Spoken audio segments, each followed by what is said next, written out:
বলছো বল। সন্ধ্যাবেলা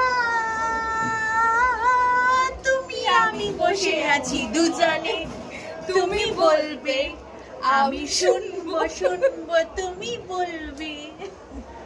সন্ধ্যাবেলা একটু ভুলে গেছিস তুই মাঝখানে একটা দিতে। ব্যাস হয়ে গেছে। এইসবই আমরা করছি গাইস, এইসব করার জন্য আমরা দীঘা এসেছি, বাট আমরা করতে পারিনি কারণ জাস্ট ইমাজিন। আর দীঘাতে ভাই একটা ছেলে নেই ভালো। কে বললো? কোনো ক্রাশ খাইনি আমি। এ না। কি ভাই, কোথায় ভাই লোকজন? ন্যাচারাল ভিডিও হচ্ছে না? হ্যাঁ চল সামনে আয়। আমরা এখন দীঘাতে, আমাদের ট্যুরটা অলমোস্ট শেষ হয়ে গেছে, বাট আমরা খুব একটা এনজয় করতে পারিনি কারণ দুদিন আমার শরীর খারাপ, একদিন ওর শরীর খারাপ, এই নিয়ে চলেছে আমাদের। আমরা খুব এনজয় করবো ভেবেছিলাম, বাট সেভাবে একটা হয়ে ওঠেনি। বল কিছু। আশা ছিল, ভালোবাসা ছিল, আর আশা নেই, ভালোবাসা।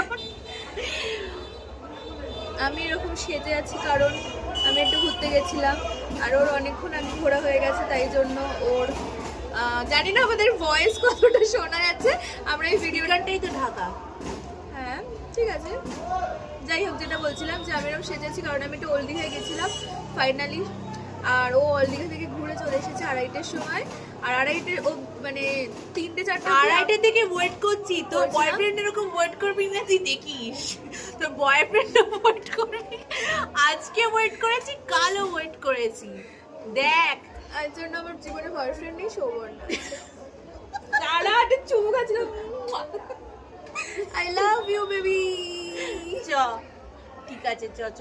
এই কালকে আমাদের ট্রেনের সিটটা পাশাপাশি। কি জানি, দেখিনি আমাদের।